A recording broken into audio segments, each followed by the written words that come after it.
Você já parou para pensar na agilidade dos últimos tempos? É difícil acompanhar o avanço da tecnologia, o fluxo da informação e as tendências do mercado. Parece que sempre estamos desatualizados e correndo atrás do prejuízo. Muitas vezes não sabemos como funcionam os meios de comunicação. Ficamos sem critérios para questionar o que vemos nas mídias, o que pode afetar nossa compreensão sobre o ato de comunicar. Por essa razão, a divisão sul-americana da Igreja Adventista, em parceria com o NASP, Campus Engenheiro Coelho, idealizou o Programa Adventista de Capacitação em Comunicação, o PAC.com, com o objetivo de explicar a comunicação, a imprensa, a propaganda e o marketing, com os melhores profissionais e especialistas em comunicação e aquela informalidade que deixa tudo mais fácil.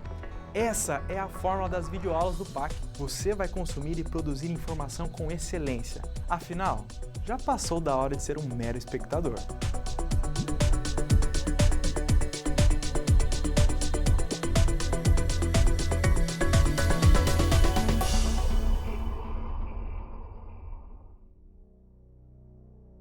E se o homem tivesse medo do desconhecido, do inusitado? E se ele tivesse noção do seu tamanho e da sua pequenez diante da natureza? E se tivesse agonia de se sujar, pavor de se perder, receio de se aventurar? E se dissesse o tempo todo, e se? Se fosse limitado, não seria homem. O homem nasceu para transgredir suas próprias regras e desafiar as leis que ele mesmo estipulou. Nasceu para não se intimidar, para usar os problemas como meros degraus. Se não fosse o homem, não teria sido ninguém. O único ser pensante, o único ser capaz de, quando necessário, decidir não pensar. Ele sempre esteve pronto, mesmo quando não estava preparado. Quando surgiram as crises, ele as superou. Aprendeu a contorná-las, a reconquistar o seu espaço. Na comunicação, também é assim. A gente cai, mas sem perder a pose. Se refaz, se reinventa. Diversas vezes, a nossa imagem se desgasta, some ou até fica manchada. E é nessa hora que a gente dá tudo de si para retomar o brilho. E assim, fica todo mundo boquiaberto, deslumbrado com o que vê. Este é mais um programa adventista de capacitação em comunicação, PAC.com. Uma iniciativa da Igreja Adventista na América do Sul para aprimorar a comunicação em todos os níveis da igreja. O nosso assunto de hoje, gerenciamento de crise.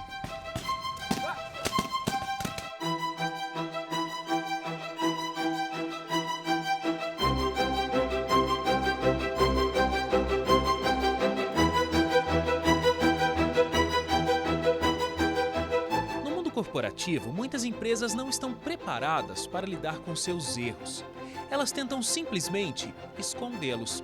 O grande problema é quando eles acabam caindo nos ouvidos da sociedade. Isso pode gerar uma grande crise de imagem. Queria começar perguntando para vocês o que é que pode ser considerado uma crise. Olha, Wagner, a crise ela pode ser detectada a partir do momento que alguma coisa não funciona da maneira prevista dentro do ambiente empresarial. Ela pode ser uma crise de pequena proporção, como a falta de comunicação entre elementos de uma mesma equipe, de um mesmo setor, como pode ser uma crise que tome proporções que ultrapassem os muros da empresa e caia para o grande público, como a queda de um avião, o vazamento de uma petrolífera e por aí vai. As empresas geralmente elas estão preparadas para lidar com uma crise de imagem? Ou será que elas começam a se preocupar quando existe uma crise acontecendo? Essa é uma característica interessante, porque você tem empresas de renome nacional e internacional que têm seus departamentos ou de marketing ou seus departamentos de comunicação corporativa ou a sua assessoria de imprensa muito bem preparados para isso, com protocolos prontos, com planos de ação de acordo com o que acontecer. E você tem empresas tão renomadas quanto, tão importantes e relevantes quanto na economia que absolutamente não se preparam para isso. Então, assim, existe a possibilidade de preparo? Sem dúvida nenhuma. Agora, não é raro a ocorrência de grandes e bem estruturadas empresas que, especificamente na questão das crises, ainda não têm alguma coisa pré-definida, pré-formatada de como agir em momentos de crise. A crise sempre tem que ter uma resposta rápida, né? Não existe, em geral, uma crise que demora, a empresa tem muito tempo para se preparar. Por isso, a necessidade de se preparar com antecipação por meio de um planejamento. Antes do primeiro dia da crise, o importante é que cada instituição tenha um plano para imaginar que uma crise poderá vir a acontecer. Mas grandes instituições se estruturam antes, sim, prevendo. Se fosse assim, você não teria seguro de carro, né? Ninguém quer que seu carro seja roubado, mas você paga o ano inteiro, se nada acontecer, imaginando que um dia isso possa acontecer. Então, isso é precaução, isso é cautela e é inteligente fazer isso. O importante na crise não é buscar o culpado, né? E sim gerenciar de uma forma responsável perante a sociedade o problema. Crise sempre é um problema. E esse problema pode estar relacionado com diferentes aspectos da empresa. Para dar alguns exemplos, resultados financeiros que não são bons, problemas de ordem ambiental, um vazamento, uma explosão na fábrica, um acidente, quer dizer, sempre há um problema que pode ou não envolver um funcionário, pessoas. Então, são pequenos problemas ou grandes problemas, então são crises de diferentes proporções.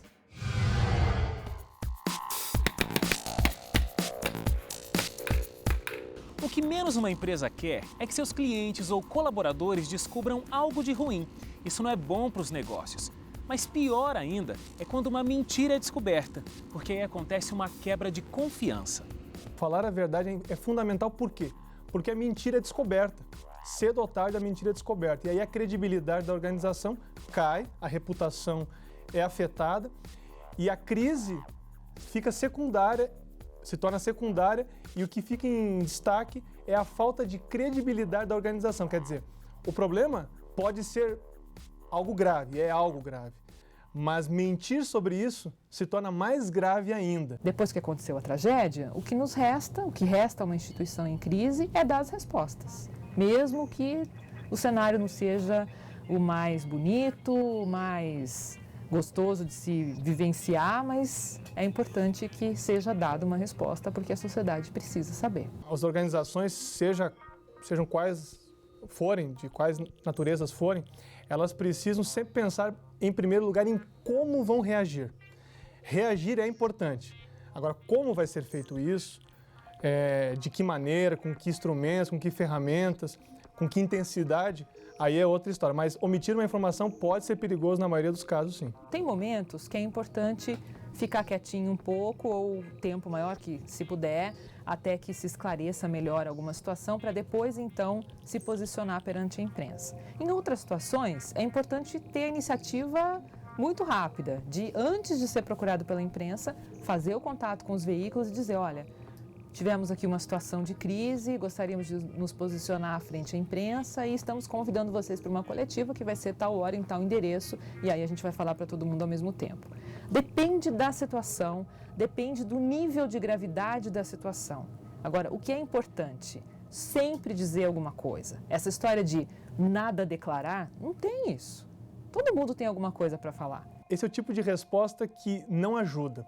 Ela fecha portas. Então, dizer que não tem nada a declarar incorre sempre naquele conceito de que alguma coisa estão escondendo. O departamento jurídico é sempre chamado a participar das reuniões à contenção de uma crise, porque tudo que é falado, tudo que é dito pode gerar uma responsabilidade na esfera judicial também. Mas não necessariamente a decisão deve ficar na mão do advogado, porque existe até uma orientação que se dá, que é uma postura que deve ser extirpada no momento da crise. Quando as pessoas dizem, não, legalmente nós estamos cobertos. Ter a razão jurídica não significa conter ou vencer uma crise. Então o advogado ele tem que sempre estar presente, justamente para minimizar qualquer efeito na esfera judicial, mas não deve ser colocado só nas mãos do departamento jurídico a decisão do que fazer ou que não fazer no momento da crise. Quando a crise surge, é um problema.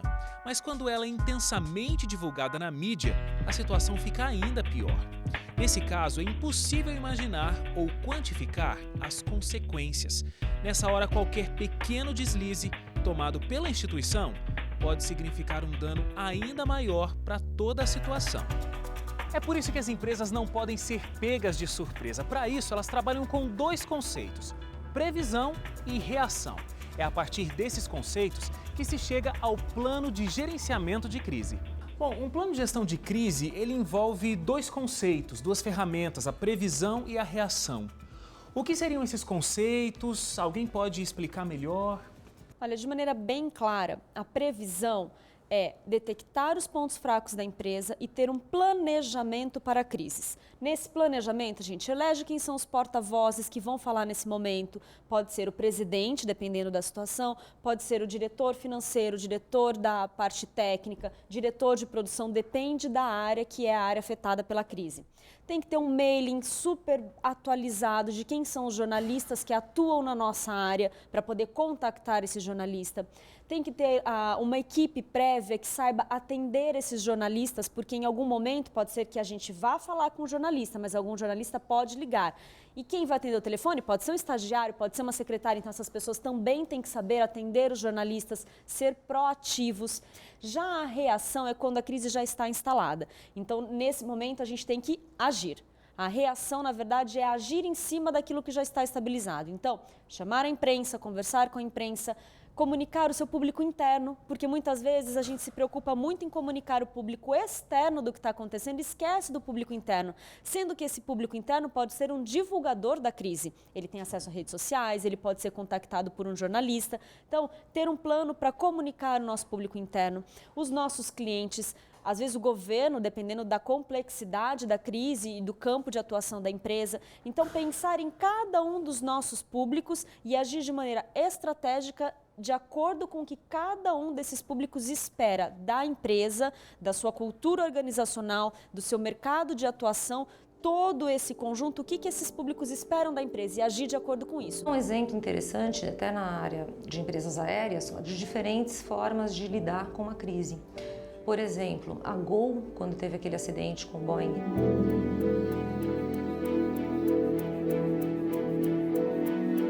ela agiu de uma forma muito boa, ela mostrou-se muito preparada, então a percepção da crise pós-acidente foi que realmente a empresa estava preparada para lidar com um problema imenso como foi e saiu, digamos, com a imagem recuperada, enfim, não teve maiores resquícios da crise depois de um tempo por conta da forma correta com que agiu durante a crise. Já, por exemplo, aquele acidente que teve a TAM.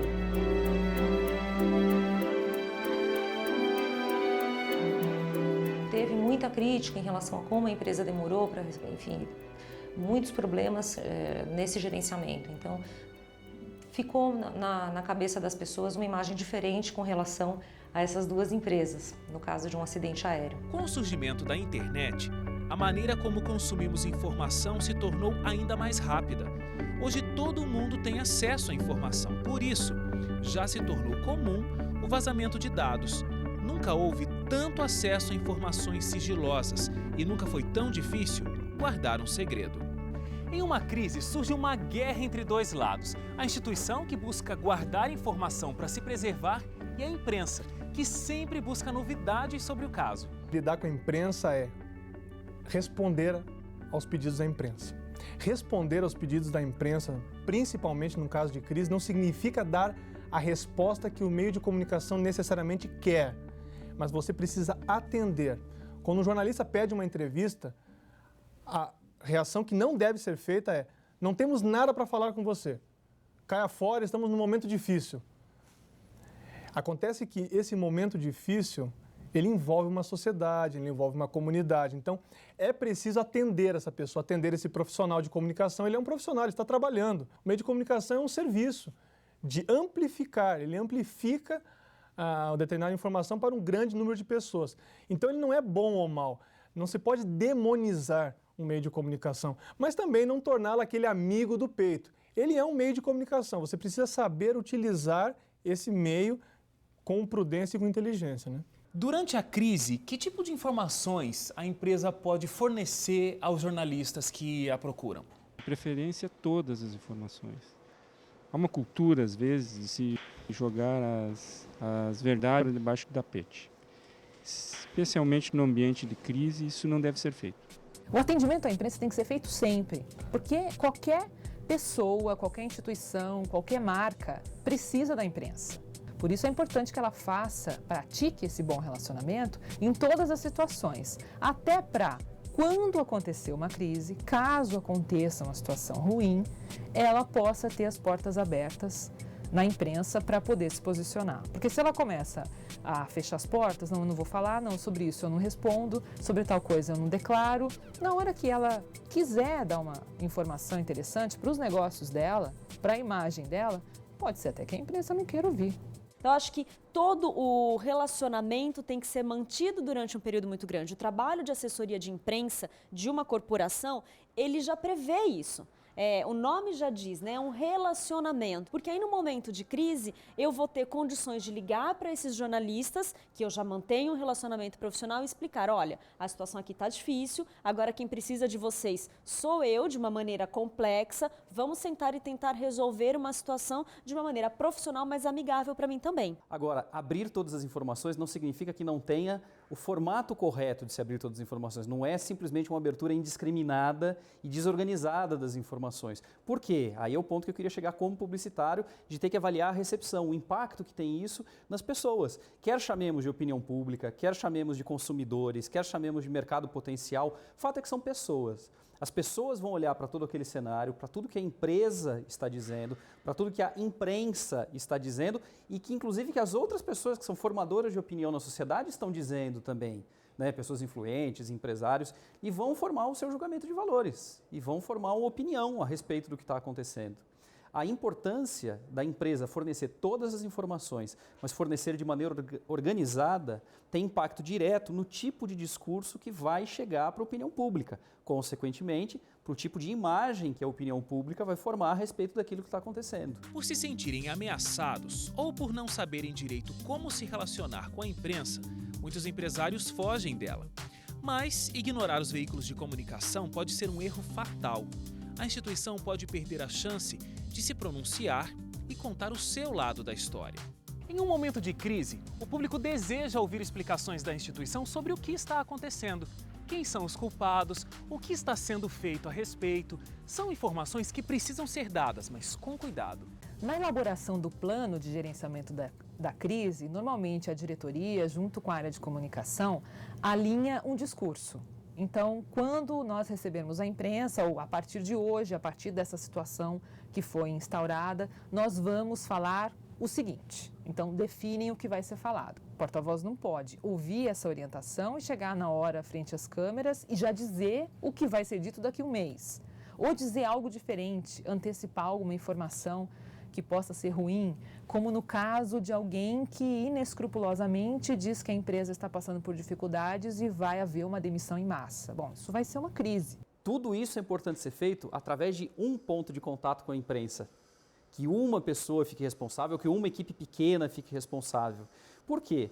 É natural que se você converse com dois agentes diferentes da imprensa, duas pessoas diferentes conversando em dois momentos diferentes, possa surgir alguma contradição que nem verdadeira seja. Foi uma contradição simplesmente pela maneira que foi estruturado o discurso, só isso. Mas acaba potencializando a crise ao invés de diminuir. Porque aí a imprensa corre o risco de dizer, e na perspectiva correta, porque foi o que ela entendeu, que falou, olha, nem a empresa está se entendendo. Em geral, você foca em um porta-voz, para que todas as suas respostas fiquem concisas e essa pessoa deve ser sempre uma pessoa muito experiente com crise, para que possa também ter o controle emocional. Muitas vezes a crise envolve acidentes, pessoas, problemas sérios, né? É necessário então que o porta-voz tenha esse controle emocional, além da experiência mesmo própria, para que ele saiba se pronunciar da forma correta, passar o posicionamento da empresa. No âmbito da comunicação, por exemplo, os jornalistas costumam ficar muito ávidos e muito a fundo. Principalmente se esse problema envolveu pessoas, enfim, ou meio ambiente, danos de diferentes tipos. Então, é importante que essas respostas sejam muito bem planejadas. Quando um problema é muito sério e atingiu muito a sociedade cobra essa posição da empresa, muitas vezes até é necessária a convocação de uma coletiva de imprensa. Em geral, se começa com um pronunciamento único e depois se responde às perguntas dos repórteres, porque se você começa diretamente já respondendo as perguntas, vai vir muitas perguntas com muita ênfase, é importante fazer o pronunciamento prévio. Agora, a coletiva também serve para talvez você transformar um pequeno problema num problema muito maior, se você for fazer uma coletiva por uma crise, digamos, um problema que não seja tão grande. Então tem que saber dosar, ver realmente de fato a necessidade de se convocar uma coletiva de imprensa ou de se soltar um comunicado oficial da empresa. Quando uma crise surge, a primeira coisa que deve ser feita é montar um comitê gestor. Um grupo de pessoas que vai fazer a avaliação, o diagnóstico de toda a crise para que então algumas medidas sejam tomadas. Nesse comitê estão presentes administradores, departamentais de comunicação, jornalistas, profissionais da área jurídica, advogados, tesoureiros, ou seja, pessoas que cuidam da área financeira. Por quê? Porque o comitê, ele se reúne e delibera sobre o problema. Só que esse comitê não pode passar a existir no momento da crise, ele tem que existir antes da crise, para que ele possa ser acionado quando acontecer o problema. E esse comitê define quem vai ser o porta-voz, define como a instituição regionalmente vai se manifestar. Alguns casos emblemáticos aconteceram no âmbito da igreja. O primeiro foi a morte daquela garotinha em Joinville, que inclusive saiu decisão judicial recente a respeito desse caso. Foi um dos primeiros e que causou uma comoção geral. E a igreja andou muito bem no tratamento desse caso, trabalhou com muita sinceridade, com muita abertura, mas na ocasião ainda não tinha um departamento de gerenciamento à frente disso, mas nós tínhamos pessoas capacitadas que atuaram nesse caso. Então isso não ganhou uma maior proporção justamente porque souberam como lidar com a situação. Outro caso que inclusive tem movimentado demais esse setor de prevenção e o setor de crises tem sido o caso envolvendo a escola do Embu. Vai ser enterrado hoje um menino assassinado dentro de uma escola particular em Embu, na Grande São Paulo. Como é que essa bala entrou dentro da escola? Como é que o revólver entrou dentro da escola? Só porque é escola de bacana, os caras não vão atrás? O caso de Embu das Artes é ocorrido há praticamente um ano atrás, em São Paulo, né? Um colégio adventista de Embu das Artes. Algumas coisas podem ser vistas, algumas lições podem ser extraídas. A primeira delas é que precisa haver um trabalho coordenado entre a parte administrativa e a parte de comunicação. Um dos nossos maiores desafios em todos esses casos é coordenar a comunicação. O que fazer, normalmente as pessoas sabem, como fazer, mas como transmitir é o grande desafio. As duas têm que trabalhar bem unidas, porque não adianta você planejar o que você vai comunicar se administrativamente não são tomadas medidas para remediar o problema e depois medidas preventivas. O caso de Embu das Artes também nos mostra muito a necessidade de não entrarmos em desespero. A situação aconteceu, houve uma morte, é uma coisa grave para a família, principalmente da vítima, né? Nós temos que atender bem a família da vítima, nós temos que gerenciar isso da melhor maneira possível para que as melhores medidas sejam tomadas, para que a imagem de uma instituição grande, como por exemplo foi o caso da rede de educação, não seja abalada, porque problemas podem acontecer em quaisquer organizações. E também tomar atitudes que possam, que não gerem problemas jurídicos ou que minimizem os problemas jurídicos posteriores. Não se esqueça que o gerenciamento de crise ele trabalha sempre levando em conta dois aspectos: imagem e questões legais. Nós, no Departamento de Comunicação da Igreja Mundial, nós temos a tradição de agir proativamente.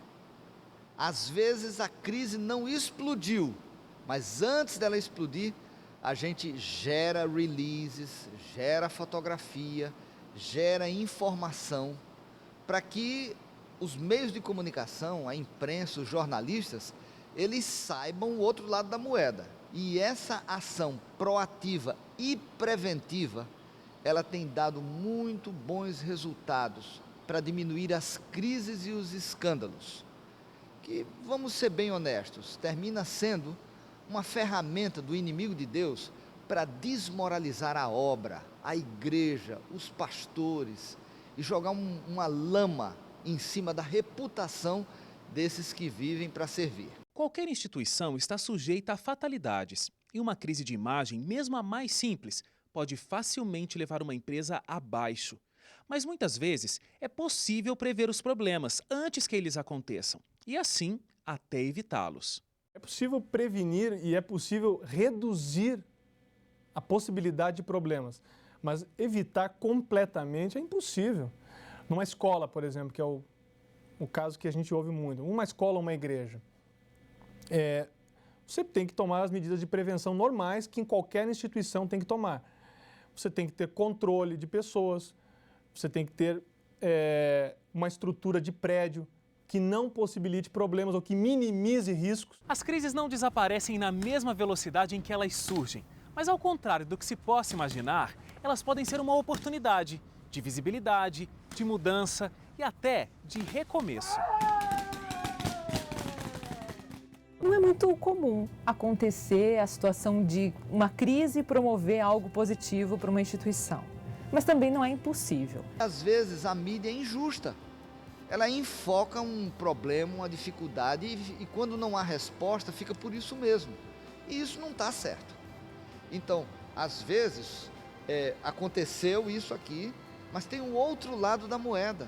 Uma das lições primordiais da crise é fazer um bom trabalho preventivo e uma exposição positiva prévia. Por quê? Quando a crise chega, se você já faz um trabalho anterior com as pessoas e tudo mais, você consegue afirmações do tipo: nossa, que pena que aconteceu, é um pessoal tão gente boa. Tem uma outra maneira de encarar, e aí o profissional de comunicação entra para dizer: não, espera um pouquinho, aconteceu isso, mas foi nesse contexto ou dessa maneira, e com isso vai se minimizando os problemas, diminuindo os escândalos e consolidando a verdade. Porque o profissional de comunicação ele tem que ter um compromisso com a verdade. Em tudo isso, é uma oportunidade que a gente tem de mostrar o que está sendo feito, de mostrar o que se faz. Muita gente nem conhecia algumas instituições até elas passarem pelas crises. E quando elas passaram pela crise, ela fala: olha, isso aconteceu, mas antes a gente já fazia isso. Então as pessoas começam a ficar atentas. Mas que instituição é essa? Nossa, eles já faziam isso e a gente nem conhecia. Então tudo você consegue transformar em alguma coisa positiva a despeito do alcance dessa crise. E a promessa bíblica deve ser aplicada nesse momento, que é: posso todas as coisas naquele que nos fortalece. Trazendo para os nossos dias com a força que Cristo me dá, eu posso enfrentar qualquer situação. Quantas vezes nos frustramos quando as coisas dão errado? Sonhos, planos, ensaios, expectativas, tudo desaba. Mas são nessas situações banais ou fatais que a perseverança faz toda a diferença. Aprendemos a reerguer, reformar e realinhar. Levantamos da ruína renovados, prontos para outra, uma vez que podemos tudo naquele que nos fortalece.